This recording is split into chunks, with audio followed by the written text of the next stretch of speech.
Bonjour à toutes et tous, ravi de vous accueillir ce matin pour un nouveau webinaire de CSE Matin consacré au renouvellement à venir du CSE, une échéance importante dont on va parler, c'est les échéances du début d'année 2023.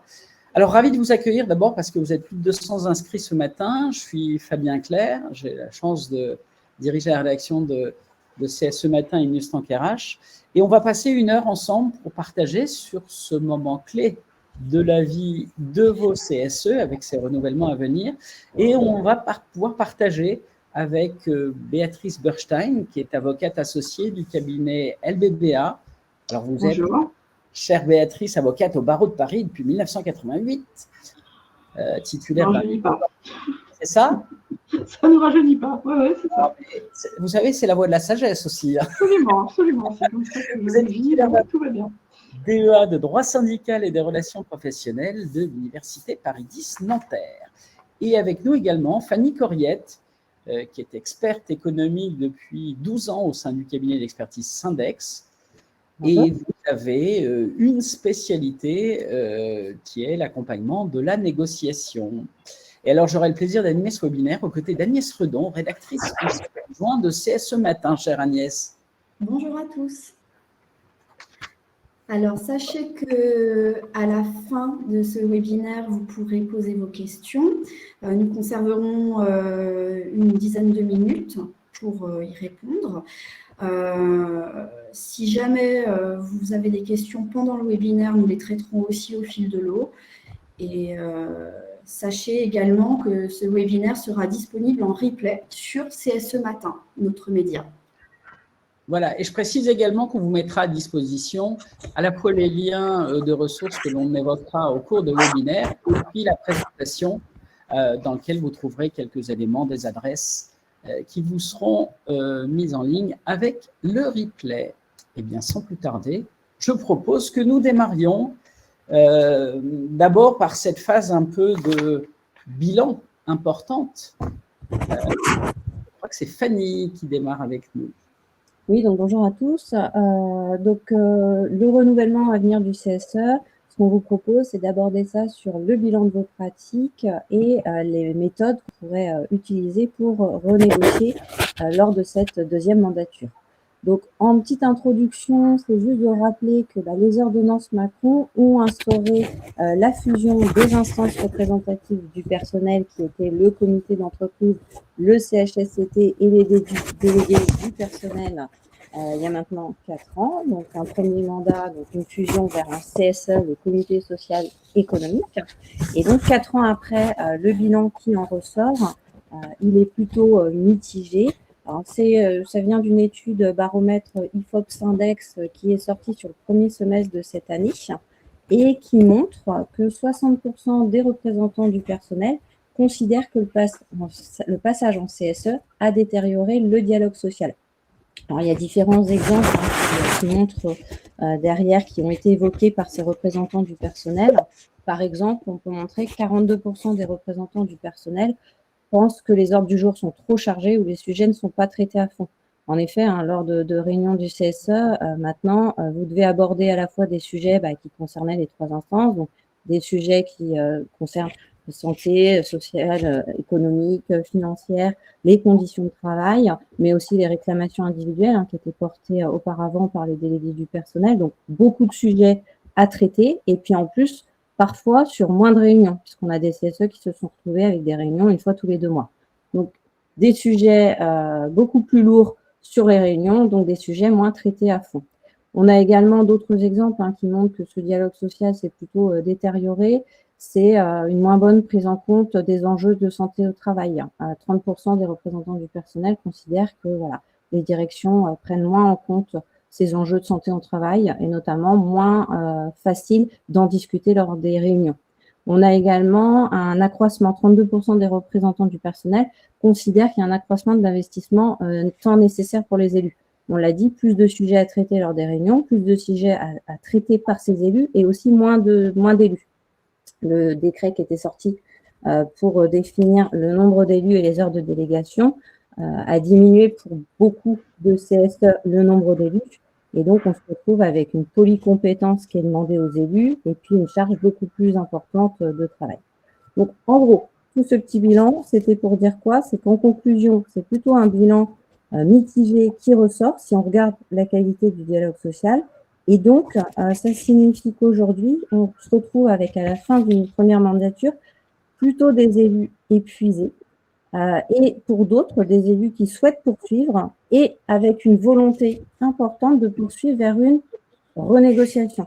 C'est-à-dire qu'on a un nouveau cycle électoral qui est considéré par beaucoup d'élus comme un moment important à venir où ce sera le moment de négocier. Donc là, ce qu'on voit dans l'enquête, c'est que 75% des représentants du personnel ont l'intention de renégocier les moyens du CSE à l'occasion de ces prochaines élections professionnelles. Donc, c'est le moment pour vous, en fait, de faire vos bilans de ce qui a fonctionné, ce qui n'a pas fonctionné, et de voir s'il est possible de renégocier. Par exemple, 83% des représentants du personnel considèrent que les avis qui sont demandés au CSE sont insuffisants, ou en tout cas sont jugés comme ne servant peu, et donc ils voudraient avoir des avis qui ont un poids renforcé. Un peu en lien aussi, on a 63% des représentants du personnel qui considèrent qu'il n'y a pas d'agenda social ou peu, et qu'il faudrait un agenda social qui articule consultation et négociation. Et en effet, ce qu'on voit sur le terrain, c'est qu'aujourd'hui, il y a encore peu de CSE qui ont un calendrier social qui est défini en début d'année et qui leur permet de s'organiser dans leur fonctionnement, ce qui vient finalement les freiner dans leurs prérogatives, mais aussi parfois, je dis d'autant plus en tant qu'expert, mais les fragiliser quand ils veulent recourir à l'expert. C'est-à-dire que on ne sait pas quand est-ce que va avoir lieu la consultation, donc finalement on ne sait pas à quelle réunion on doit voter l'expertise et on ne sait pas finalement comment ça s'organise cette année au niveau de nos consultations et au niveau de l'articulation avec nos négociations. Donc on voit que c'est une attente pour 63% des représentants de proximité, des représentants du personnel, une attente pour les prochaines élections. C'est intéressant, sur le sujet, Fanny, Béatrice, parce que ce principe de l'agenda social est devenu à l'échelle nationale, interprofessionnelle, le rythme, alors à la fois historiquement à l'initiative du gouvernement, et puis on l'a vu avec l'agenda dit autonome, où les partenaires sociaux ont élaboré leur propre agenda, vers lequel convergent d'ailleurs de plus en plus le gouvernement et le ministère du Travail, et on s'aperçoit que finalement, sur le terrain, les élus seraient presque en attente d'une espèce de cadre de travail partagé, commun. Oui, alors je pense que c'est inhérent maintenant aux obligations et aux consultations récurrentes. On sait qu'on a des temps de rendez-vous obligatoires qui peuvent être aménagés par accord, mais en principe, ce sont des temps qui sont annuels. Ouais. Et les sujets eux-mêmes des consultations récurrentes donnent aussi une idée du moment où elles doivent être organisées dans l'année. Ouais. Par exemple, si je prends la consultation obligatoire sur la situation économique et financière, elle porte notamment sur les comptes de l'entreprise, qui, en fonction du calendrier comptable de l'entreprise, doivent être arrêtés 4 mois après la fin de l'exercice fiscal. Donc, si on a une entreprise et une société qui a des règles comptables calquées sur un exercice calendaire, on sait que c'est à partir du mois de mai que les documents sont disponibles et donc que la consultation peut être organisée. Très clairement, comme on a des consultations qui, alors je laisse du côté la question des orientations stratégiques qui est plus prospective, mais comme les deux principales consultations récurrentes, situation économique et financière d'une part, politique sociale, emploi, conditions de travail d'autre part, ont essentiellement quand même une visée rétrospective, il vaut quand même mieux qu'elles soient quand même pas trop loin de l'exercice sur lequel elles portent, parce que analyser des données de l'exercice, par exemple 2022, à partir du mois de novembre 2022, voire en mois de décembre, et les avis seront rendus un an après, on est très loin du sujet sur lequel on parle. Donc bon, il y a un peu cette cohérence à organiser, et la négociation, les accords permettent de le faire. Et ce qu'on a vu sur sa première mandature, c'est que justement, il n'y a pas eu finalement énormément d'accords, parce qu'on avait, que ce soit des élus ou des directions, qui étaient plutôt dans une situation de regarder comment ça allait se passer, d'attendre, de voir, Alors que là, sur cette deuxième mandature, on est aussi sur des élus qui ont vu comment ça fonctionnait, des directions qui aussi ont vu comment ça fonctionnait et qui sont beaucoup plus dans une attente voilà, d'adapter leur fonctionnement via des accords de dialogue social. Donc, on va être sur une phase. Vas-y, Béatrice, tu as ça. De vraie discussion, parce qu'effectivement, il y a 4 ans, c'était un peu le saut dans l'inconnu, c'est-à-dire que le fonctionnement du comité d'entreprise, CHSCT et DDP fonctionnait plus ou moins bien en fonction de l'entreprise considérée.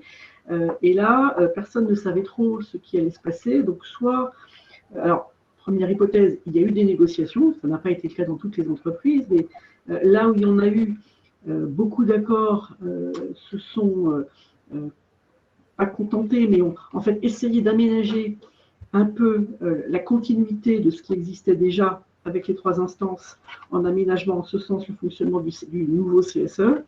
On a eu des accords qui en fait se sont bornés pour l'essentiel à reproduire le code du travail, donc on peut un peu se demander quelle était l'utilité des accords en question. Mais bon, ce sont des choses qui pouvaient se concevoir parce que personne, ni du côté des directions, ni du côté des élus, ne savait ce qu'allait être le CSE et comment il allait pouvoir vivre, fonctionner, exercer ses prérogatives. Maintenant, on sait, plus ou moins bien, mais on sait.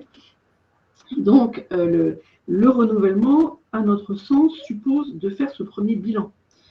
Cette phase préalable de diagnostic, dans l'idéal, pas forcément facile à obtenir, mais ça permet d'avoir une vision plus claire sur la suite des événements, de faire un diagnostic partagé avec la direction sur ce qui a fonctionné et ce qui n'a pas fonctionné. Et donc, sur ce point, on reviendra sur les différents sujets qui doivent être pris en compte. Et puis, surtout, ce qui paraît important, c'est d'échanger et de confronter le diagnostic interne à l'entreprise à ce qui se fait dans d'autres comités. Et on aimerait ici un peu partager, nous, ce qu'on voit. Alors, c'est à la fois ce qui ressort des contacts qu'on a dans le cadre de notre activité, c'est aussi ce qui ressort du sondage qui a été diligenté par l'IFOP à la demande de Syndex, où on voit un certain nombre de thèmes qui reviennent sous 3 grands aspects. On parle du manque de moyens. Alors, le manque de moyens, j'allais dire que c'est l'évidence, parce que dès lors qu'on a 3 instances qui avaient un nombre de sièges et un nombre d'heures spécifiques fusionnés en une, et que le nombre d'heures correspondant n'est pas l'addition pure et simple des moyens préexistants, on se rend compte qu'il y a une difficulté sur les moyens utilisés. Mais alors là, je pense qu'il faut peut-être regarder ça de plus près, et je pense que le bilan, le diagnostic doit passer par le constat de l'utilisation complète ou pas des heures à disposition, la mutualisation qui a été faite ou pas des heures à disposition. Quand on a un 3e collège avec des cadres, est-ce que les cadres ont posé leurs heures de délégation ou pas? Parce qu'on sait que très souvent, au 3e collège, les élus ne déposent pas les heures de délégation, ce qui ne veut pas dire qu'ils n'exercent pas leur mandat, qu'ils ne sont pas présents, mais c'est une question. Et donc, la première fois, j'allais dire, pour les directions, c'était presque l'effet d'aubaine. On savait que là, on pouvait agir et qu'on pouvait avoir une économie en temps et en personne. Je ne reviendrai pas sur l'historique de ça, mais c'est ce qui a été fait. On ne va pas le refaire une 2e fois, parce que le plus souvent, aujourd'hui, on est déjà à l'os sur les moyens. Donc, il faut regarder qu'est-ce qui ne va pas, qu'est-ce qui manque. Est-ce que ce sont des sièges? Est-ce que ce sont des heures, mais un nombre de sièges équivalent? On ne sait pas. On sait que dans le sondage qui a été fait, il y a 59% des élus qui constatent qu'ils doivent consacrer plus de temps donc, à leurs travaux et qu'ils ont moins d'heures pour se faire, donc c'est pas facile. C'est un sujet, alors, technique de négociation, ne pas mettre directement sur la table ce premier sujet, parce qu'entre nous, c'est le plus simple pour une direction. Si rien ne changera et je donnerai 3 heures en plus à chacun, bon, la négociation, elle n'aura pas forcément un intérêt extrême s'il faut refaire un bilan et un diagnostic, mais ce point, il faut le garder en mémoire. Mais ce point, il a, à mon avis, d'autres incidences, parce que le manque de moyens, on le retrouve dans la difficulté à composer des listes. Les salariés qui sont éventuellement... Alors d'abord, il y a ceux qui sont déjà élus et qui se disent « j'ai donné, c'est suffisamment fatigant, je ne vais pas recommencer ».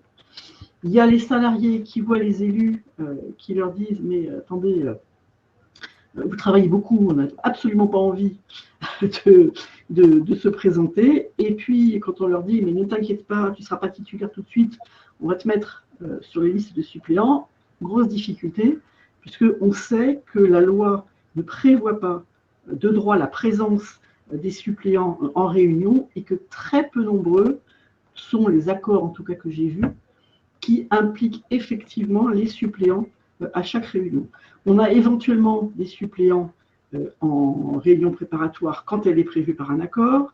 On a éventuellement une présence de quelques suppléants en visio, ils ne sont pas présents. Bref, tout ça est très compliqué et ça n'est pas très motivant pour constituer des listes et ça n'est pas très motivant pour assurer la relève. D'autant que dans les entreprises de plus de 50 salariés, on va entamer le 2e mandat et qu'à la fin du mandat suivant, il faudra remettre tout à plat, puisque vous savez qu'en l'état des textes, en tout cas, on ne peut pas enchaîner plus de 3 mandats consécutifs. Agnès, je pense qu'on peut soumettre à Béatrice et Fanny à la fois les remarques et questions qui nous sont posées, parce que… Bien sûr. Tout à fait. Nous avons une remarque un peu technique sur l'un des sujets qui revient souvent, c'est la frontière entre le 1er et le 2e collège, qui obéit à des règles parfois historiques des entreprises et toujours compliquées à appréhender. Donc, sur la nature réelle de l'emploi exercé, on nous fait remarquer, et non par un coefficient de dénomination utilisé par praticité. Ça, c'est la question de Frédéric, ou la remarque de Frédéric. C'est une question qui se détermine à l'occasion de la négociation du protocole électoral. On doit définir donc quel est l'effectif, quel est le nombre de sièges, la répartition des sièges des salariés d'abord entre les différents collèges et puis après la détermination des sièges par collège. C'est vrai que le plus souvent, alors je ne sais pas si c'est pour des raisons pratiques ou parce que le coefficient conventionnel correspond à une réalité, mais c'est vrai que le plus souvent, les protocoles d'accords préélectoraux classent dans les collèges les salariés qui vont jusqu'à tel coefficient, tel grade de la convention de branche. Si ce que vous sous-entendez, c'est que l'emploi exercé ne correspond pas au coefficient, je vais dire que c'est un autre sujet. Et c'est au salarié de demander une modification, une revalorisation de son coefficient pour être en adéquation avec les fonctions réellement exercées. Si on s'y prend au moment de la négociation du protocole électoral, c'est trop tard. Clairement, parce que ce n'est pas à ce moment-là qu'on va regarder sur chaque individu quel est son emploi réel, comment il est classé sur son contrat de travail et comment il devrait l'être. Donc, j'allais dire que c'est un travail d'accompagnement syndical ou des représentants du personnel en amont, chaque salarié devant se manifester si éventuellement il y a une insatisfaction. Sachez simplement que si il y a une contestation sur la répartition des sièges entre les collèges, il y a un recours devant l'administration, donc le recours va suspendre tout le cours des négociations, va prolonger d'autant les mandats, et si la décision de l'administration ne convient pas, il y a la possibilité de saisir ensuite le juge judiciaire, curiosité de la loi, qui va trancher et qui va fixer la répartition des salariés entre les différents collèges. Philippe nous livrait une remarque, et je pense que beaucoup se retrouveront à travers sa réaction. Il dit négocier plus de moyens impossible, le leitmotiv qu'on nous oppose, c'est le code du travail, rien de plus. Oui, alors. C'est fréquent. Après, oui, non, mais ok, alors à ce moment-là, c'est sûr que si on dit le code du travail, rien que le code du travail, ça n'est pas la peine de négocier. À ce moment-là. Et puis appliquons les dispositions supplétives du code du travail qui sont souvent plus intéressantes que ce qu'on a pu voir dans certains accords. Bon. Là, je pense qu'il faut peut-être essayer de travailler sur le diagnostic partagé. C'est est-ce que la direction considère que le fonctionnement de son CSE est satisfaisant? Est-ce qu'elle considère que les élus ont le temps, exercent leur mandat normalement, que le dialogue social est actif? Alors, si vous me dites que oui, bon, alors on est sur un autre problème. C'est votre direction qui a peut-être un travail de formation et de mise à jour à faire. Bon, si elle considère que non, la technique du diagnostic partagé peut permettre aussi peut-être de trouver des points de convergence. En disant, vous voyez vous-même que là, il y a un problème, et puis de dire comment on fait. Comment on fait alors que le sujet le plus simple serait justement de travailler sur des moyens. Il y a des moyens en temps, mais il peut y avoir des moyens en formation, il peut y avoir beaucoup de choses dans les moyens. C'est un terme un peu générique, les moyens. Bon. D'ailleurs, dans Oui. Pardon, dans ce que vous disiez, Béatrice, sur la réponse qui peut être apportée, par exemple, avec la question des moyens sur les heures de délégation qui ne seraient pas prises, c'est de creuser au-delà. Si elles ne sont pas prises, c'est pourquoi. Pourquoi? Voilà, Ouais. pourquoi? Alors, est-ce que, je veux dire, la question, la réponse basique, c'est le salarié qui ne le fait pas parce qu'il n'en a pas besoin, il se débrouille, il n'a pas besoin de ce temps-là, bon, peu importe. Bon. Si le salarié ne pose pas ses heures parce que dans l'entreprise, on ne tient pas compte au moment de la répartition de la charge de travail du temps qui est obligatoirement consacré au mandat, parce que le mandat, ce n'est pas des heures supplémentaires. Hein. Depuis 30 ou 40 ans, la Cour de cassation rappelle que l'exercice d'un mandat se fait dans l'intérêt de la collectivité de travail et que donc il n'y a pas la charge inhérente à l'exercice du mandat ne doit pas porter que sur les représentants du personnel.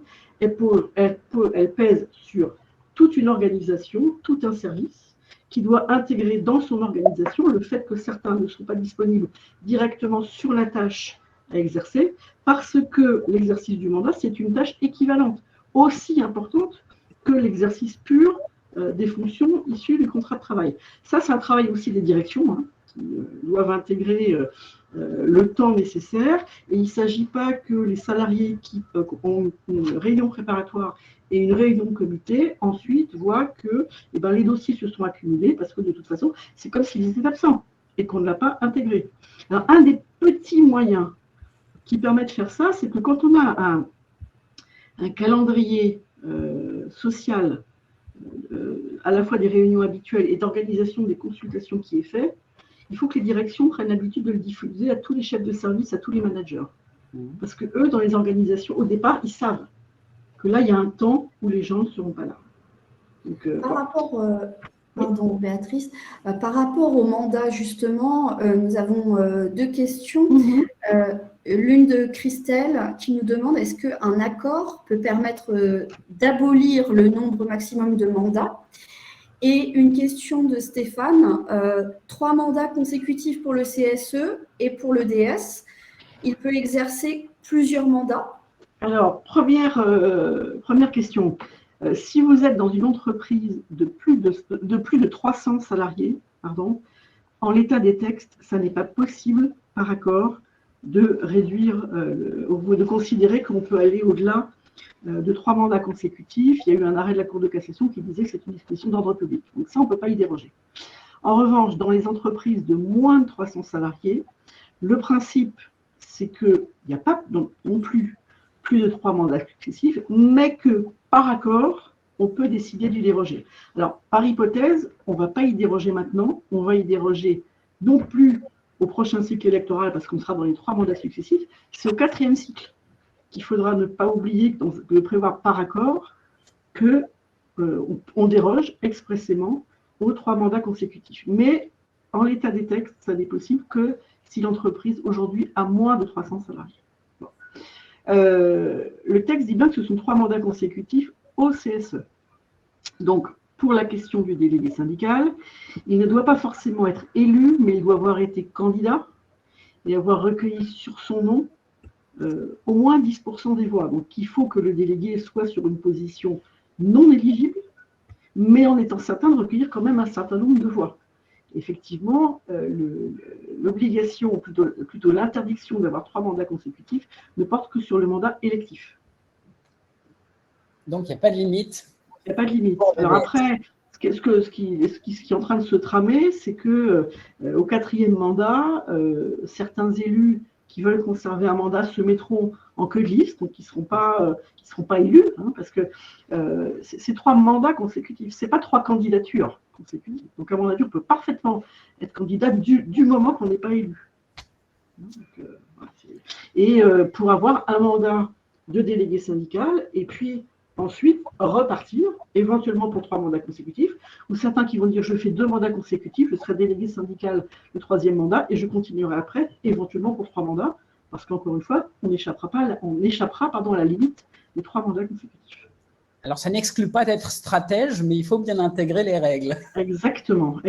Alors après, bon, Voilà, Peut-être sachant que la loi bougera, hein. c'est des questions qui ne vont pas se poser tout de suite. C'est des questions qui se poseront dans En quelques 2 années. cycles, ouais, c'est ça. Voilà. Et donc, d'ici là, il peut y avoir aussi d'autres lois qui vont changer, hein. On a vu l'évolution, c'était strictement limité. Finalement, pour les moins de 300, donc entre 50 et 300, c'est possible d'y déroger déjà par accord.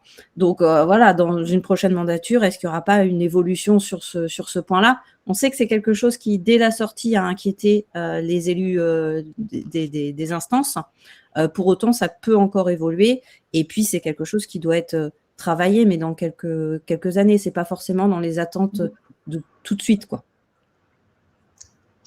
Alors, si je continue sur ce que l'on voit dans le manque de moyens, on a la question des formations qui, sauf accord, ne sont pas ouvertes aux représentants de proximité ou aux élus suppléants. Donc, c'est très compliqué. On voit parfois encore que les bases de données économiques et sociales et maintenant environnementales ne sont pas complètes, sont même parfois totalement vides. Donc, comment exercer un mandat quand on n'a pas l'information pertinente. Il y a aussi des remontées, et ça ressortait donc de ce qu'évoquait Fanny tout à l'heure, sur le fait qu'une majorité d'élus souhaitent que les avis soient plus pris en compte. Et je crois que derrière ça, il y a quand même une méconnaissance d'un texte qui dit que quand une consultation se termine par un avis, en fait, ça n'est pas terminé. C'est-à-dire qu'il faut que l'entreprise, l'employeur, donne de manière motivée la suite qu'il entend donner à l'avis. Et c'est ce cycle permanent de questions-réponses qui intègre le rôle du comité, qui est donc la prise en compte permanente des intérêts des salariés dans les questions qui concernent la marche économique de l'entreprise. C'est sûr qu'après, je suis certain que tous nos auditeurs remettent des avis particulièrement étayés et motivés, mais on voit souvent encore, malheureusement, des avis qui se limitent à avis favorable ou défavorable ou avis pour et contre. C'est sûr que derrière, un employeur, il va dire je prends acte, qu'est-ce que vous voulez que je vous dise? En revanche, si vous faites un avis motivé, en disant avec des préconisations, on dit sur ce point-là, il y a un risque, on vous demande de travailler sur ça, sur ce point-là, vous pouvez améliorer, on fait telle et telle proposition, je peux vous dire que ça fait travailler derrière, et ça oblige, quand l'entreprise doit donner sa réponse motivée à la suite, ça crée un débat, on fait avancer les choses. Et si l'entreprise ne répond pas, il n'est pas interdit au secrétaire du comité de mettre à l'ordre du jour d'une réunion réponse de l'entreprise à l'avis motivé et aux préconisations du comité. Ça n'est que l'application du Code du travail, mais ce texte-là, il est très, très largement méconnu ou passé sous silence quand il est connu. Mais c'est intéressant, Béatrice, parce que c'est l'invitation à investir pour rompre le cercle vicieux qui serait de toute façon, on n'en tient pas compte, donc je n'y perds pas de temps. On peut construire son argumentation, devenir stratège, et ça peut permettre d'être exigeant derrière. On peut. Ouais. On peut avancer avec ça. Alors j'avance un peu parce que je vois que le temps tourne. Deuxième gros sujet qui remonte sur et qu'il faudra prendre en compte quand vous ferez votre propre bilan, votre propre diagnostic, c'est la question de la proximité et de la perte de proximité. Alors ce point peut revêtir plusieurs aspects. Le premier, c'est effectivement qu'on va assister dans beaucoup d'accords à la mise en place de CSE uniques. Alors là, je raisonne sur des entreprises d'envergure nationale, parce que quand on est monocycle, la question ne se pose pas.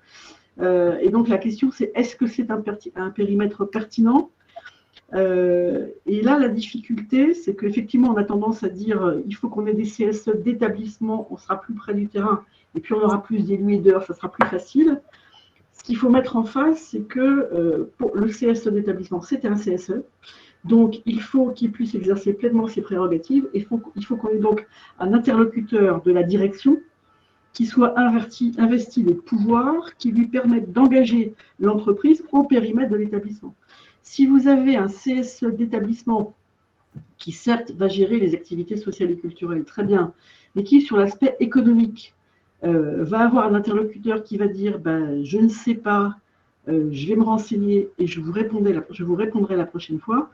On peut se poser la question d'avoir un comité qui ne sera pas un comité, qui sera une espèce de DP avec des questions et des réponses un mois plus tard, Et ce sont des questions à se poser au moment où vous allez discuter du périmètre de la mise en place des CSE, puisqu'on sait que l'accord qui est trouvé sur la mise en place des CSE, il doit être revu à chaque mandature. Je crois que d'ailleurs sur ce point, Fanny, tu avais eu une expérience intéressante. Hein. Oui, en fait, ce qu'on voulait dire là-dessus, c'est que vraiment, le périmètre, ça va dépendre de chaque fonctionnement d'entreprise. Une vérité n'est pas vraie pour un autre CSE. Là, ce qu'on dit, par exemple, c'est en face de vous, il faut un interlocuteur de la direction qui soit capable de vous répondre. Donc, souvent, on dit un CSE d'établissement, il est mis en place à condition que finalement, le chef d'établissement, il ait les compétences pour vous répondre. Sinon, il n'y a pas d'intérêt d'avoir un CSE d'établissement. Vous allez faire des réunions pour faire des réunions, ça ne va pas avancer. Tout le monde va sentir lésé. Par contre, et là, ça nous est arrivé il y a peu de temps, de mettre en place des CSE d'établissement. On avait un chef d'établissement qui, en face, n'avait pas les prérogatives pour pouvoir répondre au CSE. Pour autant, ça arrangeait et la direction et les élus des CSE d'établissement de conserver des CSE d'établissement parce qu'on avait sur ces établissements-là des activités très différentes d'un établissement à l'autre. Donc, ils ont été gardés, mais la direction s'est engagée lors des réunions de CSE à ce que la direction centrale descende dans chacun des CSE d'établissement. Donc, finalement, on avait des CSE d'établissement mis en place, mais les présidents de ces CSE d'établissement n'étaient pas les chefs d'établissement, mais était le chef d'entreprise, en fait, du central, qui descendait dans chacun des CSE d'établissement pour chaque réunion de CSE. Voilà. Donc, le dialogue social, il dépend vraiment d'une entreprise à l'autre. Donc, même ce qu'il y a comme retour d'expérience, c'est intéressant de se comparer et de voir ce qui existe dans d'autres entreprises, mais forcément, c'est à adapter à son entreprise. Oui, alors, sur cette question de la perte de proximité, on a évidemment la question de la disparition des CHSCT, qui était vraiment par nature une institution locale et qui est plus ou moins remplacée par une commission SSCT, mais qui n'est pas forcément décentralisée. Donc, comment fait-on sur ce sujet?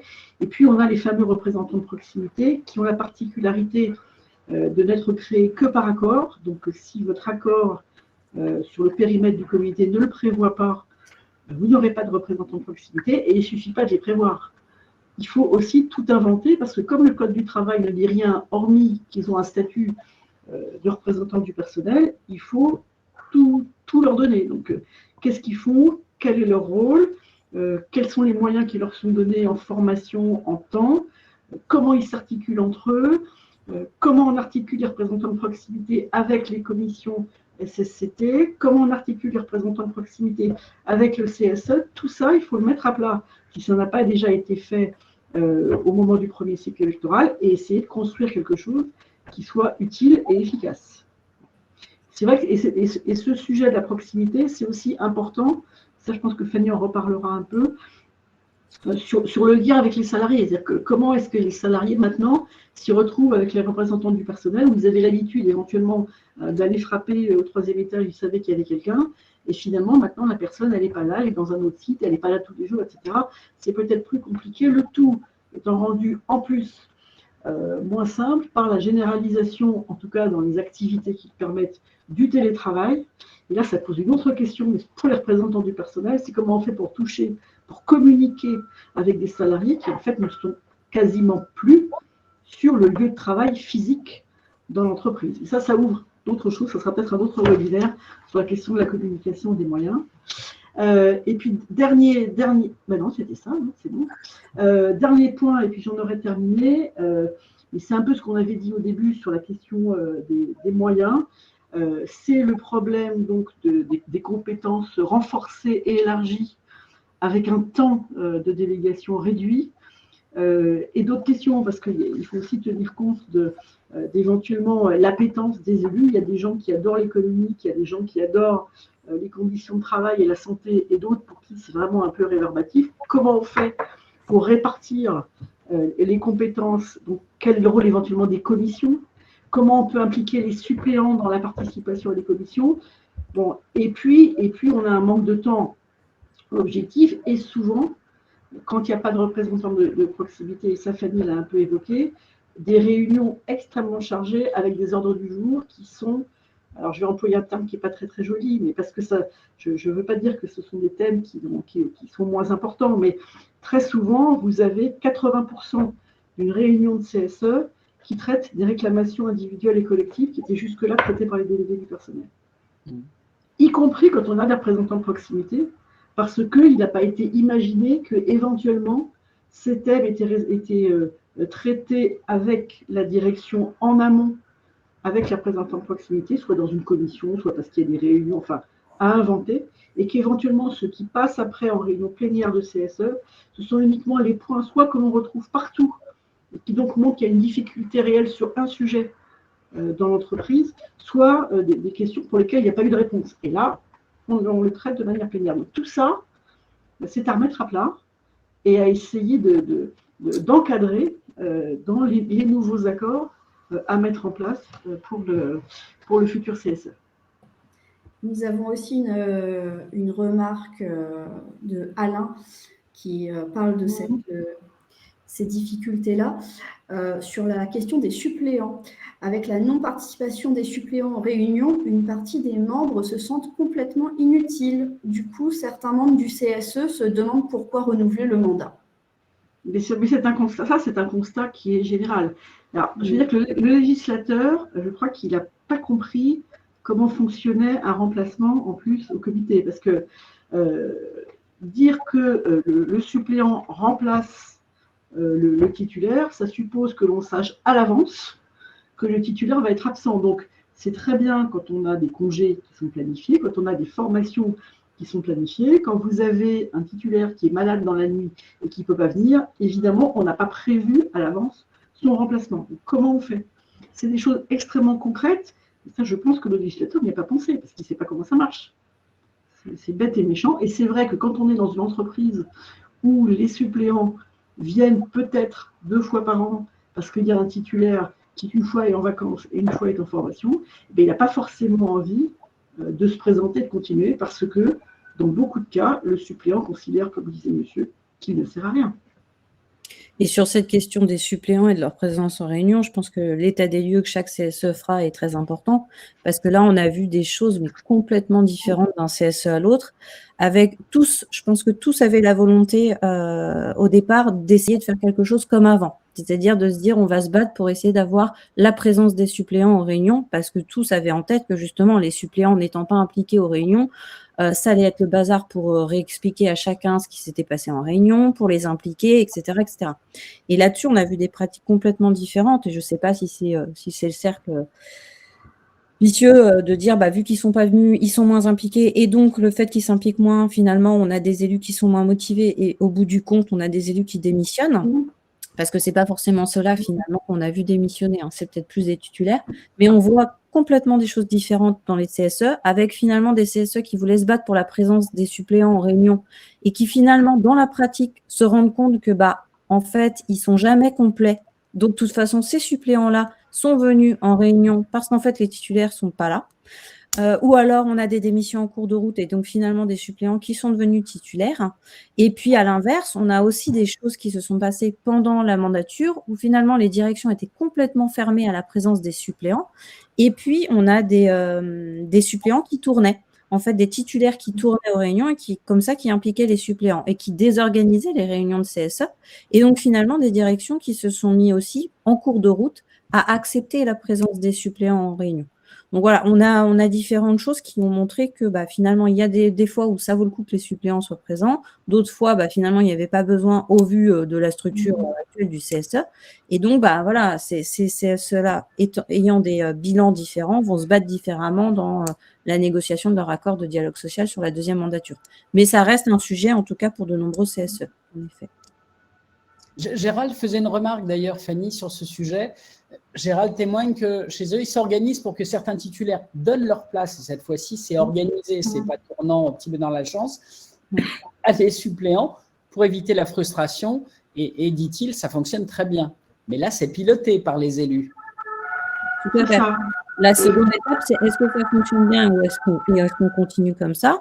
Ou est-ce que justement, on a montré à la direction qu'il y avait une utilité que ces suppléants-là aient aussi l'information? Et la seconde étape, c'est on obtient lors de la négociation, mais encore faut-il qu'il y ait négo, parce que j'avais lu à un moment donné aussi, la direction est obtenue, elle est têtue sur le code du travail. En effet, la négociation, elle se fait avec deux parties.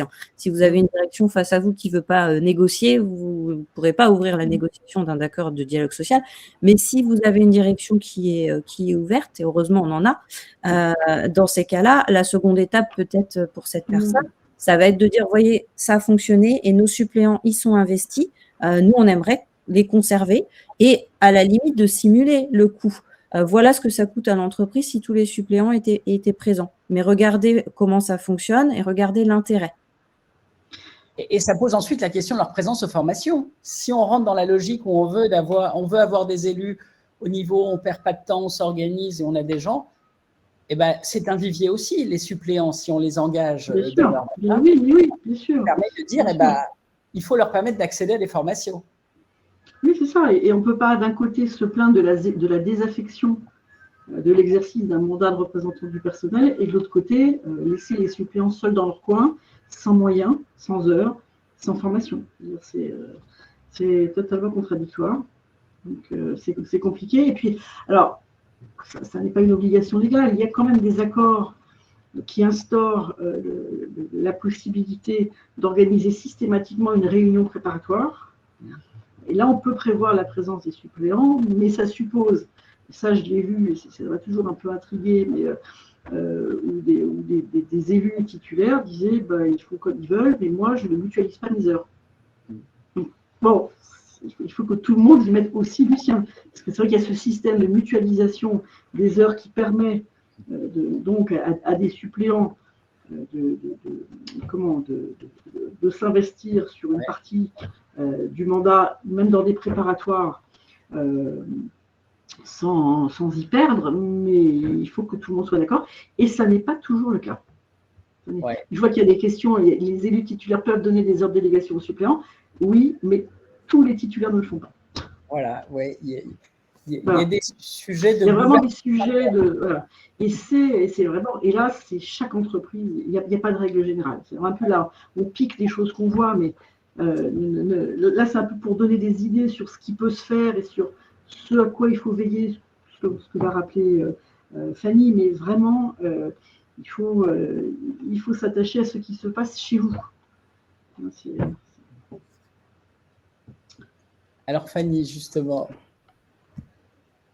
Et donc justement, on va parler un peu de méthode, mais voilà, avant d'aller sur ce second cycle électoral et de négocier, c'est déjà de faire le bilan. Donc ce qu'on vous propose, c'est une petite méthode par 3 entrées.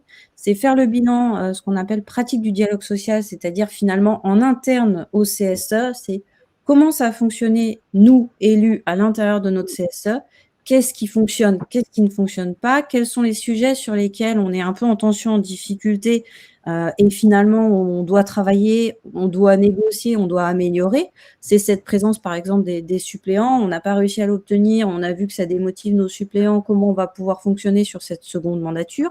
Ou à l'inverse, on s'est battu pour avoir les suppléants, puis finalement on s'aperçoit qu'ils ne viennent pas en réunion. Est-ce que finalement sur cette seconde mandature, on ne va pas plutôt aller se battre sur des heures de délégation à mutualiser? Enfin, voilà, c'est un état des lieux qui a à faire en interne, quel fonctionnement, ce qui a fonctionné, ce qui a moins bien fonctionné. Et seconde étape aussi de ce fonctionnement, c'est comment ça a également... comment ça s'est traduit dans le dialogue social, la qualité de notre dialogue social, la qualité de nos échanges avec la direction. Donc, on a parlé tout à l'heure d'avoir un calendrier social, d'avoir un calendrier de nos consultations, de savoir quand on remet un avis, est-ce qu'on prend un délai suffisant pour instruire la consultation, les informations qui nous sont remises et on rend un avis motivé. Et quand on rend cet avis motivé, on se rend compte que la direction, finalement, elle n'en tient pas compte. On a beau râler et dire elle n'en tient pas compte, nous-mêmes, on est moins vigilants à avoir déjà des réponses à ces avis motivés. Donc, est-ce que la prochaine étape, c'est pas de se dire automatiquement, dès qu'on rend un avis motivé, on va se dire, tiens, la direction, il faut qu'elle réponde à ces questions, à ces points de vigilance qu'on a signalés dans notre avis. Donc, ça va être finalement des bonnes pratiques à avoir à l'intérieur de notre CSE.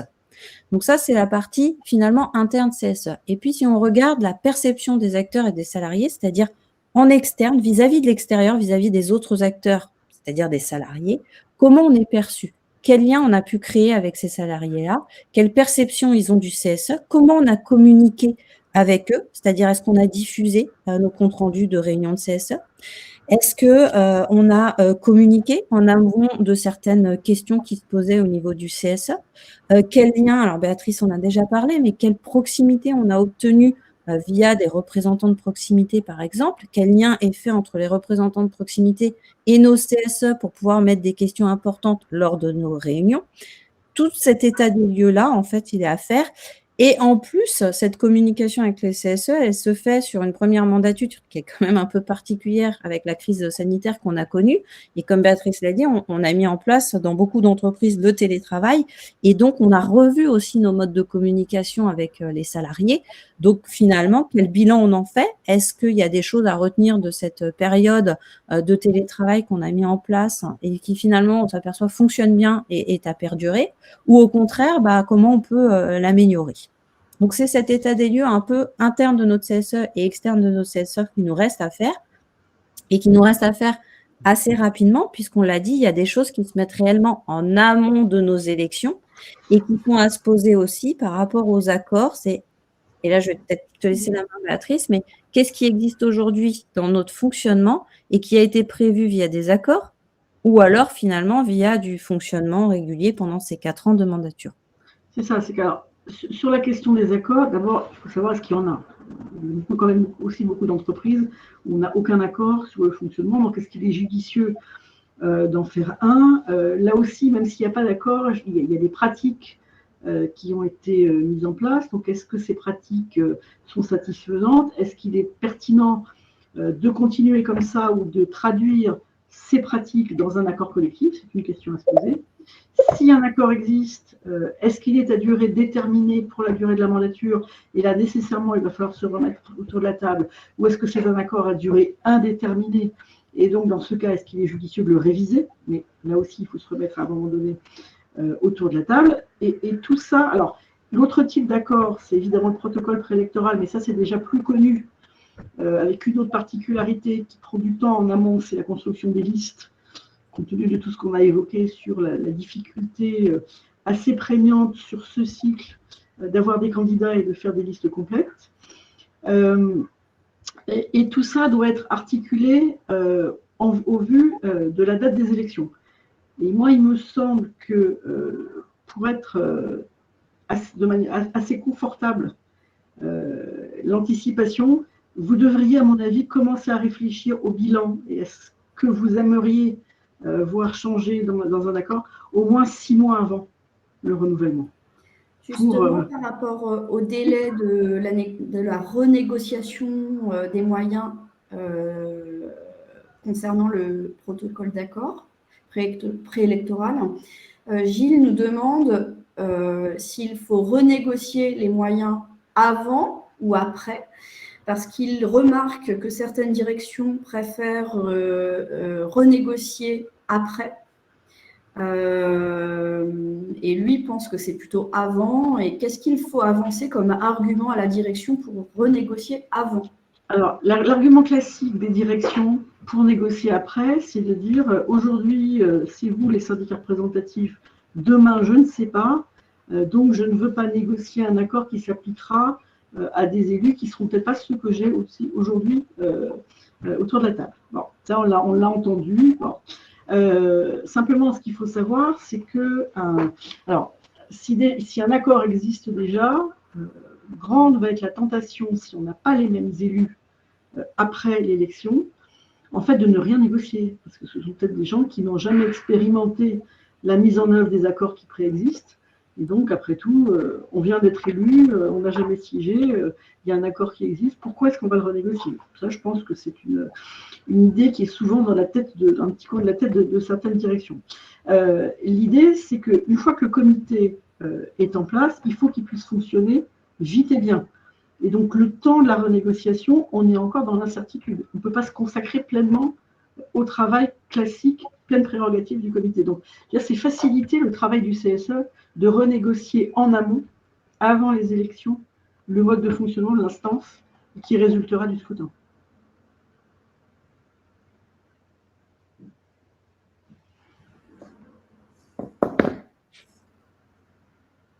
Fanny, on continue la méthode? Oui, Béatrice, tu avais d'autres choses à dire sur les... Non, donc c'est un peu. Alors, sachez que la loi dit que tout ce qui concerne le nombre de sièges et le nombre d'heures se fait dans le protocole d'accord préélectoral.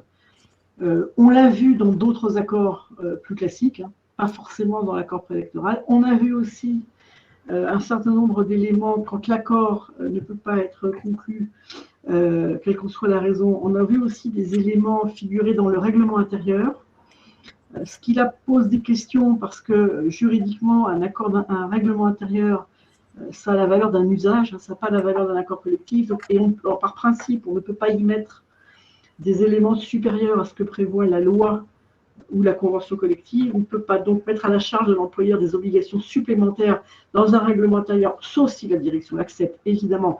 Mais là, ça reste un usage et les conditions de dénonciation éventuelle de l'usage sont bien moins favorables que celles d'une dénonciation éventuelle d'un accord. Bon, le règlement intérieur est un outil qui est souvent utilisé, mais qui est juridiquement plus fragile. Ok. Merci, il faut l'avoir en tête. Parce que le temps tourne et on aura beaucoup de questions à traiter à la fin. Voilà.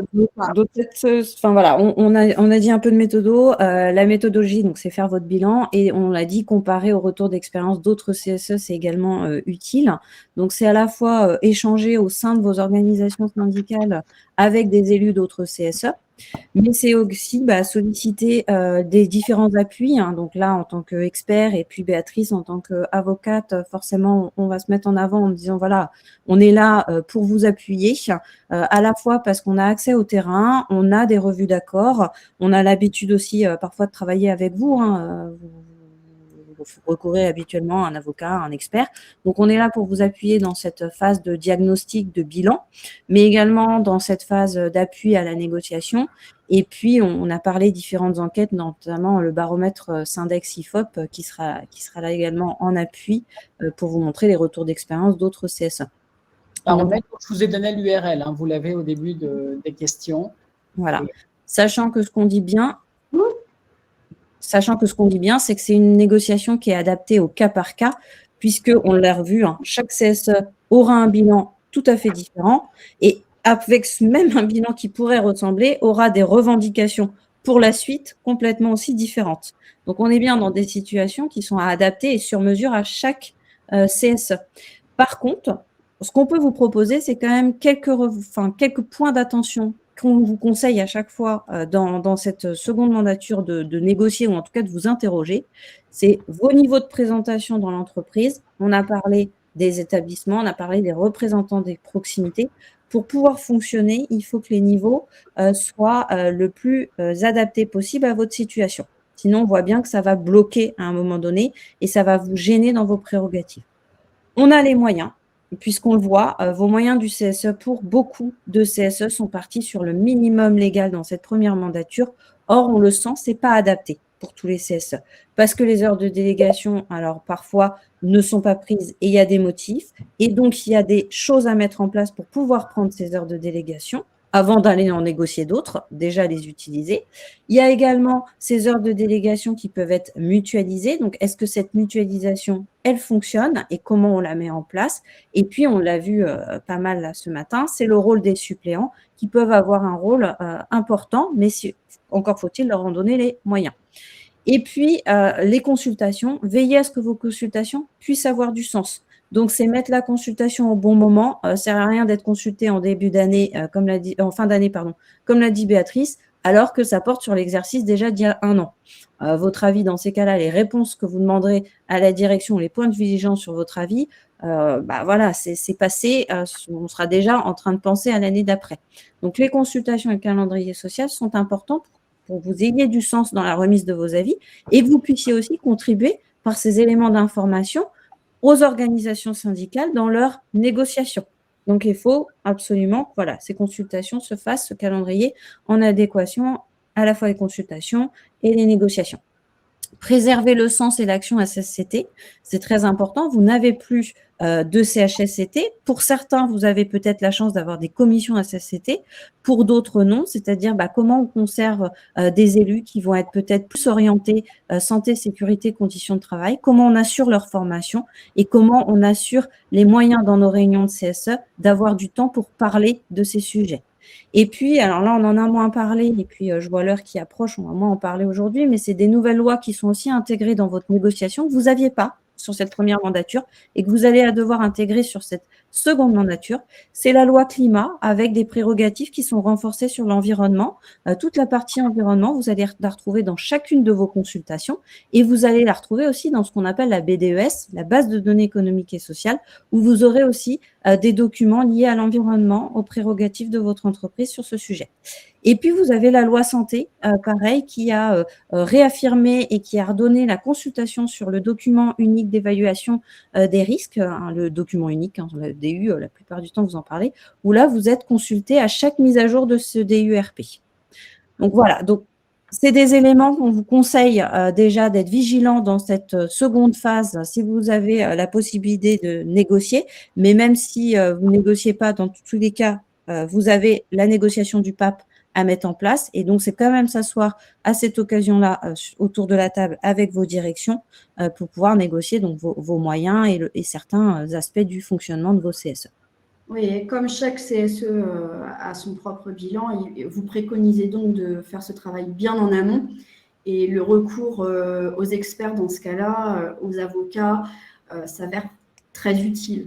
Tout à fait, puisqu'on l'a vu, c'est complexe. Alors, on n'a pas eu le temps de répondre à toutes les questions. Je ne sais pas comment ça se passe. On va les reprendre maintenant. Voilà.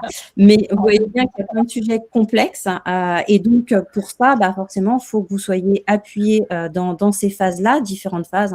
Je ne reviens pas, elle est projetée, mais la phase de diagnostic, la phase de préparation à la négociation, d'accompagnement à la négociation, et vous former tout au long de vos processus. C'est vous former sur cette première mandature, mais c'est aussi vous reformer sur la seconde mandature, puisqu'on l'a vu, il y a des évolutions. Et donc, pour ce faire, vous êtes accompagné par Syndex, par des cabinets d'experts, donc nous, Syndex, et puis par nos partenaires, dont fait partie le cabinet LBBA, nos avocats partenaires. La bonne nouvelle dans le paysage, même si ça ne fait que renforcer les besoins d'expertise, quand on parle des sujets environnementaux, des sujets santé, à chaque fois, on est sur une logique de réaffirmation de l'importance du rôle du CSE, des élus, et loin d'une marginalisation. Après, la question, c'est de remettre les moyens pour que ceci fonctionne Exactement. On va reprendre les questions, si vous êtes d'accord. On a un engagement moral vis-à-vis de nos participants. Bon, Stéphane disait, et on l'a largement vu ensemble, les élus CSE qui ne posent pas leurs heures de délégation, souvent, c'est parce qu'ils ne sont pas remplacés, et ça a un impact non négligeable pour l'équipe de travail, on l'a largement évoqué. Sur le même thème, si une entreprise a moins de 300 salariés, nous dit Claude, et si elle a noté dans son PAP, son protocole préélectoral, la non-limitation du nombre de mandats en 2002, si elle passe à plus de 300 salariés en 2026, est-ce qu'on repart à zéro ? Oui, parce que ce sera le premier cycle dans une entreprise de plus de 300 salariés. Merci Béatrice. Pour ceux qui étaient élus au CE, qui ont été ensuite élus au CSE, le premier mandat dans l'ancien format compte aussi dans les 3 mandats. Non, c'est des mandats au sein du CSE. Ça a été bien affirmé au moment des ordonnances. Absolument. Donc, les mandats du CSE qui comptent. Nous avons aussi une question de Viviane. Si on est à mi-temps et qu'une formation pour le CSE se déroule dans les horaires, se déroule en dehors de ses heures de travail, est-ce qu'on peut le prendre sur les heures de délégation et donc récupérer ce temps? Oui. Pour l'instant, Viviane le prend sur son temps personnel, nous dit-elle. Il peut tout à fait prendre les heures de délégation. Et en plus, oui, non, elle le prend, il n'y a pas de difficulté. Ouais. Et certaines, on peut aussi négocier que le temps passé à la formation, si c'est une formation des élus, formation obligatoire, soit rémunéré comme du temps de travail effectif, donc hors de temps de délégation. Donc, double intérêt à ne pas l'imputer. Exactement. Stéphane, 3 mandats consécutifs pour le CSE et pour le DS. Est-ce qu'il peut exercer plusieurs mandats? 3 mandats consécutifs pour le CSE et pour l'EDS, il peut exercer plusieurs mandats. C'est ce qu'on a dit tout à l'heure. Oui. Ouais, n'hésitez pas Stéphane, alors il nous reste peu de temps, mais si vous voulez préciser la question. Catherine, y a-t-il discrimination si un DS supplémentaire a la condition d'avoir des élus dans les 2 collèges? C'est la loi. Il faut avoir plus de 500 salariés et au moins un élu dans 2 collèges différents. Donc c'est la loi qui prévoit ça. C'est pas une discrimination. La démission d'un élu avant la fin d'un cycle remet-elle le compteur des 3 ans à 0? Non. Alors le compteur des 3 ans, c'est par personne. C'est chaque individu ne peut pas exercer plus de 3 mandats successifs. Donc, alors si vous me parlez de la démission d'un élu et que la question concerne les 3 mandats successifs de l'élu démissionnaire, il n'aura pas, effectivement, il n'aura pas eu 3 mandats successifs. Donc lui, il repart à 0. C'est à la fois 3 mandats et c'est 3 mandats successifs. Petit bémol, il aura été élu 3 fois d'affilée, ça concerne ces 3 mandats successifs. Que ces mandats aient duré 3 ans ou 2 ans parce qu'il a démissionné. Peu importe. Ah oui, je n'avais pas compris qu'il avait démissionné en cours de mandat. Il a été, ce que je comprends, il a été élu, il démissionne en cours de mandat et le mandat d'après, il se représente. Ça comptera quand même 3 mandats successifs. Qu'il ait fait les 3 mandats entièrement. Okay. Par contre, s'il ne se représente pas la fois d'après, qu'il se représente après. Et Christelle demande, pardon, Christelle demande si la mise en place d'un accord est à l'initiative du CSE et si oui, peut-il être proposé à n'importe quel moment du mandat?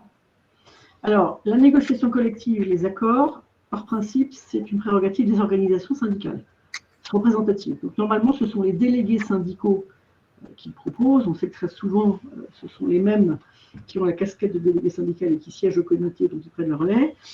Si vous êtes dans une entreprise de plus de 50 salariés où il n'y a pas de délégué syndical, la loi organise des modes de négociation des accords collectifs alternatifs, soit avec un élu mandaté, soit s'il n'y en a pas avec le CSE, et soit s'il n'y en a pas avec un salarié mandaté, avec à chaque fois des règles de majorité différentes, etc. Donc en fonction, vous vous situez dans l'un des cas, mais par principe, ce sont les organisations syndicales qui discutent, et ça, une négociation, ça peut se demander à tout moment. S'il s'agit de remplacer un accord à durée indéterminée, ça peut être un accord de révision. Ce n'est pas forcément de dénonciation de l'accord, il y a une révision. Idem du reste pour un accord à durée déterminée, ça peut être révisé à tout moment. Si c'est un accord à durée déterminée et que vous négociez à son terme, c'est pour remplacer le vide, donc vous faites à ce moment-là, mais bon, il n'y a pas de moment spécifique pour une négociation. Surtout qu'une négociation engagée n'aboutit pas forcément à un accord. Isabelle dit, peut-on communiquer avec les salariés sur des sujets polémiques dans l'entreprise, conditions de travail, notamment sans être retoqué par la direction? Non, ça rejoint la question de la communication. Hormis les tracts dont en principe un exemplaire doit être remis en même temps à la direction, c'est juste une remise, ce n'est pas une autorisation. La communication avec les salariés, elle est libre, sous réserve des règles classiques de droit de la presse, c'est-à-dire pas d'injure, pas de diffamation. Bon. Et sous réserve aussi de l'obligation de discrétion, c'est-à-dire que si vous communiquer sur des éléments économiques, sur des éléments qui n'ont pas été présentés comme confidentiels et qui ne sont pas confidentiels par nature, sur lesquels, en principe, vous ne pouvez pas parler. Il faut communiquer avec prudence, mais vous pouvez communiquer sur tous les sujets dès lors que vous n'êtes ni injurieux ni insultant. Et ces moyens de communication, justement, dans un accord de fonctionnement, souvent là, vous les mettez en place, c'est-à-dire de savoir, est-ce que vous communiquez via les adresses mail professionnelles, est-ce que vous communiquez via, je ne sais pas moi, un intranet, etc. Donc, vous pouvez en parler et le mettre à plat dans les accords. Si ce n'est pas fait via les accords, vous pouvez aussi le faire via le règlement intérieur. Et donc, nous avons une question de Delphine. Est-ce qu'on peut faire des élections anticipées? Et si oui, quelles sont les conditions? Alors, en principe, la durée du mandat est d'ordre public. Donc, on va jusqu'au bout du mandat. Alors, je parle pas, je pense qu'elle ne parle pas des élections partielles qui s'inscrivent dans un cycle électoral. Les élections anticipées, c'est-à-dire s'il s'agit de raccourcir les mandats, il faut un accord unanime entre la direction et les organisations syndicales représentatives pour raccourcir les mandats et donc organiser des élections plus tôt. Si un syndicat n'est pas d'accord, il n'y a pas d'accord et donc ça ira jusqu'à son terme. Et de la même manière, on peut aussi décider de prolonger, mais de manière raisonnable, la durée du mandat actuel, toujours par accord unanime. Par exemple, parce qu'il y a un événement qui fait qu'on va devoir consulter le comité à un moment où, en principe, on est en pleine période électorale et qu'il faut qu'il y ait une stabilité des élus à ce moment-là, ou bien on sait qu'il y a une session qui s'annonce et on s'est dit qu'il faut éventuellement faire des élections une fois que l'opération aura eu lieu. Donc tout ça, ça peut aussi permettre, mais c'est vraiment à la marge, parce qu'encore une fois, une durée de mandat, c'est l'ordre public. On peut aussi, donc, par accord unanime, encore une fois, prolonger raisonnablement le mandat. Quand je dis raisonnablement, c'est-à-dire que vous ne prolongez pas pour 4 ans, quoi.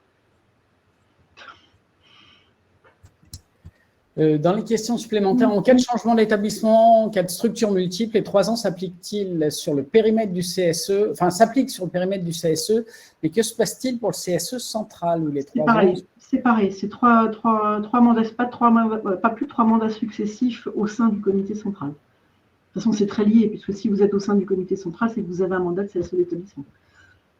Question de Sabine, une convocation, direction, réunion avec déplacement hors temps de travail implique-t-elle le droit aux heures supplémentaires si l'élu est en intercontrat avec des mandats en société de prestation de services hors temps de travail? Alors, chère Sabine, c'est fort. Je pense que bon, c'est pas vraiment lié à la question du renouvellement des comités. Non, mais pour le coup, le sujet est intéressant, mais je pense qu'il faut qu'on le traite de façon plus précise dans le cadre d'une consultation directe. Je vous le propose, parce que là, pour le coup, on est sur un cas très spécifique. Un petit peu pointu. Si on est élu d'une UES, le cumul des 3 mandats se calcule comme si l'UES a modifié son périmètre. Est-ce qu'il a vocation à s'appliquer à la totalité de l'entreprise de l'UES d'origine, des entreprises de l'UES d'origine? Si on est encore une fois, le mandat, c'est le mandat attaché à la personne au sein d'un même comité.